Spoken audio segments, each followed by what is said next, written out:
Arabian ഉപദ്വീപിലെ വറുതി നിറഞ്ഞ വേനൽക്കാലം അതിന്റെ പരകോടിയിലെത്തി നിൽക്കുമ്പോൾ മരുഭൂമിയിലെ മനുഷ്യരും പ്രകൃതിയും ഒരേപോലെ കണ്ണുനട്ട് കാത്തിരിക്കുന്ന ഒരു ആകാശ കാഴ്ചയുണ്ട്. ആകാശത്ത് തെളിഞ്ഞു കത്തുന്ന സുഹൈൽ നക്ഷത്രത്തിന്റെ പ്രത്യക്ഷപ്പെടലാണത്. കഠിനമായ താപനില 50 ഡിഗ്രി സെൽഷ്യസിന് മുകളിലേക്ക് ഉയർന്ന ദിവസങ്ങൾക്ക് ശേഷം തണുപ്പിന്റെ ആദ്യ കണികകൾ ഭൂമിയിലേക്ക് എത്താൻ പോകുന്നു എന്നതിന്റെ പരമ്പരാഗത സൂചനയാണ് ഈ ഉപഗ്രഹരഹിത നക്ഷത്രത്തെ അറബി ലോകം വീക്ഷിക്കുന്നത്. ഓഗസ്റ്റ് 24ഓടെ UAE തെക്കിഴക്കൻ ആകാശത്ത് നേരം പുലരുന്നതിന് തൊട്ടു മുമ്പ് സുഹൈൽ നക്ഷത്രം ഉദിച്ചുവരുമെന്ന് Emirates astronomy society chairman Ibrahim Al Jarwan സ്ഥിരീകരിച്ചിട്ടുണ്ട്. നൂറ്റാണ്ടുകളായി മരുഭൂമിയിലെ നാടോടികൾക്കും കർഷകർക്കും കടൽ യാത്രികർക്കും പ്രകൃതി നൽകിയ ഒരു സജീവ കലണ്ടറായി ഈ നക്ഷത്രം നിലകൊള്ളുന്നു. അന്താരാഷ്ട്ര ജ്യോതിശാസ്ത്ര തലത്തിൽ കനോപ്പസ് എന്നറിയപ്പെടുന്ന നക്ഷത്രമാണ് അറബ് ലോകത്ത് സുഹൈൽ എന്ന പേരിൽ വിളിക്കപ്പെടുന്നത്. രാശിചക്രത്തിലെ കരീന നക്ഷത്ര സമൂഹത്തിലാണ് ഇതിന്റെ സ്ഥാനം. രാത്രിയിലെ ആകാശത്ത് സിറിയസ് നക്ഷത്രം കഴിഞ്ഞാൽ ഏറ്റവും തിളക്കത്തോടെ ദൃശ്യമാകുന്ന രണ്ടാമത്തെ പ്രകാശ സ്രോതസ്സാണിത്. ഭൂമിയിൽ നിന്ന് ഏകദേശം 300 മുതൽ 310 വരെ പ്രകാശവർഷം അകലെ സ്ഥിതി ചെയ്യുന്ന സുഹൈൽ നമ്മുടെ സൂര്യനേക്കാൾ 10,000 മടങ്ങ് പ്രകാശ തീവ്രതയുള്ളതും 8 മടങ്ങോളം പിണ്ഡമുള്ളതുമായ ഒരു മഞ്ഞ വെളുപ്പ് സൂപ്പർ ജയന്റ് നക്ഷത്രമാണ്. സുഹൈൽ എന്ന വാക്ക് സഹ്ല് എന്ന അറബി പദത്തിൽ നിന്നാണ് ഉരുത്തിരിഞ്ഞത്. സമതലമായത്, ശാന്തമായത് അല്ലെങ്കിൽ ലളിതമായത് എന്നാണ് ഇതിന്റെ അർത്ഥം. നക്ഷത്രം ചക്രവാളത്തിൽ താഴ്ന്ന് പ്രത്യക്ഷപ്പെടുന്നതിനെയും അതോടൊപ്പം കഠിനമായ വേനൽ ചൂടിന്റെ തീവ്രത കുറഞ്ഞ് കാലാവസ്ഥ സമാധാനപൂർണ്ണമാകുന്നതിനെയും സൂചിപ്പിക്കാനാണ് ഈ പേര് ഉപയോഗിച്ചു പോരുന്നത്.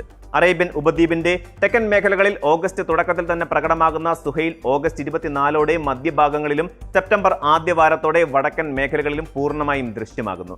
അറബ് പാരമ്പര്യത്തിൽ സുഹൈൽ ഉദിച്ചാൽ രാത്രി തണുക്കും എന്നൊരു പഴഞ്ചൊല്ലുമുണ്ട്. എന്നാൽ ശാസ്ത്രീയ വീക്ഷണത്തിൽ ചിന്തിച്ചാൽ ദശലക്ഷക്കണക്കിന് കിലോമീറ്ററുകൾ അകലെയുള്ള ഒരു നക്ഷത്രത്തിന് ഭൂമിയിലെ അന്തരീക്ഷ താപനിലയിലോ കാറ്റിലോ നേരിട്ട് വ്യതിയാനങ്ങൾ വരുത്താൻ കഴിയില്ല.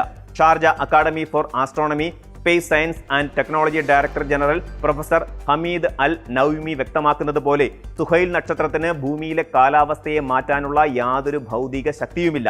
പിന്നെന്തുകൊണ്ടാണ് സുഹൈലിന്റെ ഉദയത്തോടെ ചൂട് കുറയുന്നത്? ഇത് തികച്ചും യാദൃശ്ചികവും പ്രകൃതിദത്തവുമായ ഒരു സമയ ക്രമീകരണമാണ്. ഭൂമി സൂര്യന് ചുറ്റും സഞ്ചരിക്കുന്ന പാതയിലെ കൃത്യമായ ഒരു ഘട്ടത്തിലാണ് ഓഗസ്റ്റ് 24 കടന്നു വരുന്നത്. ഈ സമയത്ത് ഉത്തരാർദ്ധഗോളത്തിൽ സൂര്യന്റെ രശ്മികൾ ചരിഞ്ഞു പതിക്കാൻ തുടങ്ങുകയും പകലിന്റെ ദൈർഘ്യം കുറയുകയും ചെയ്യുന്നു. സുഹൈൽ ആകാശത്ത് ദൃശ്യമാകുന്ന അതേ സമയത്ത് തന്നെ പ്രകൃതിയിൽ ഈ ചാക്രിക മാറ്റങ്ങൾ സംഭവിക്കുന്നതിനാൽ പുരാതന ജനവിഭാഗങ്ങൾ നക്ഷത്രത്തിന്റെ വരവിനെ കാലാവസ്ഥാ മാറ്റത്തിന്റെ ചിഹ്നമായി സ്വീകരിക്കുകയായിരുന്നു. ഇബ്രാഹിം അൽ ജർവാൻ ഇതിനെ മനോഹരമായ ഒരു ഉപമയിലൂടെ വിവരിക്കുന്നുണ്ട്. അടുപ്പിലെ തീ അണച്ചാലും ചൂടുപിടിച്ച പാത്രത്തിന്റെ ചൂട് പെട്ടെന്ന് മാറില്ല. അതുപോലെ തന്നെ ഓഗസ്റ്റ് 24-ന് സുഹൈൽ ഉദിച്ചുയർന്നയുടൻ അടുത്ത ദിവസം മുതൽ UAE താപനില പെട്ടെന്ന് ഇടിയില്ല. ജൂൺ ജൂലൈ മാസങ്ങളിൽ മണലിലും അന്തരീക്ഷത്തിലും സംഭരിക്കപ്പെട്ട ചൂട് പെട്ടെന്ന് ഇല്ലാതാകില്ല. അതിനാൽ സെപ്റ്റംബർ മാസത്തിലും ഉയർന്ന ചൂട് തുടരുമെങ്കിലും അതിന്റെ കാഠിന്യത്തിന് അയവ് വരികയും രാത്രികളിൽ നേരിയ തണുപ്പ് അനുഭവപ്പെട്ടു തുടങ്ങുകയും ചെയ്യും.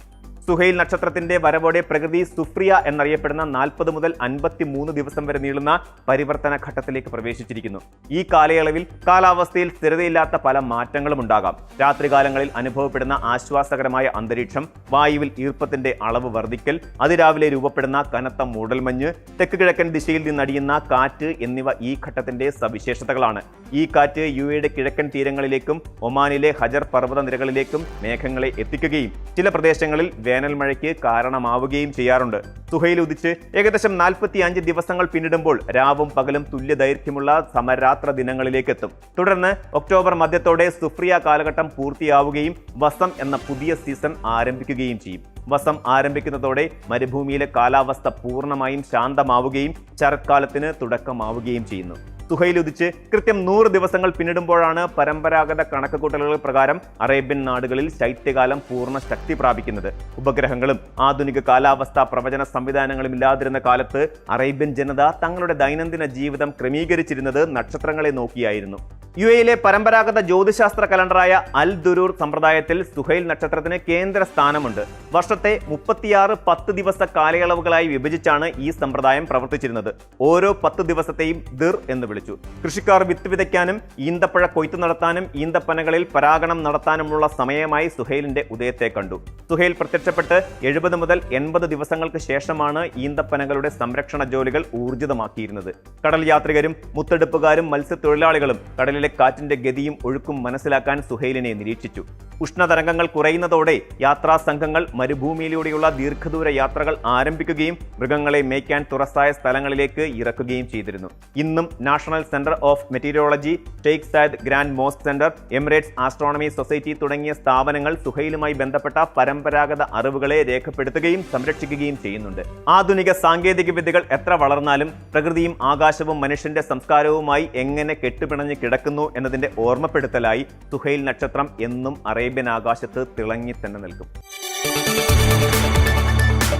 കൂടുതൽ വാർത്തകൾക്ക് news 18 Keralam YouTube channel subscribe ചെയ്യുക.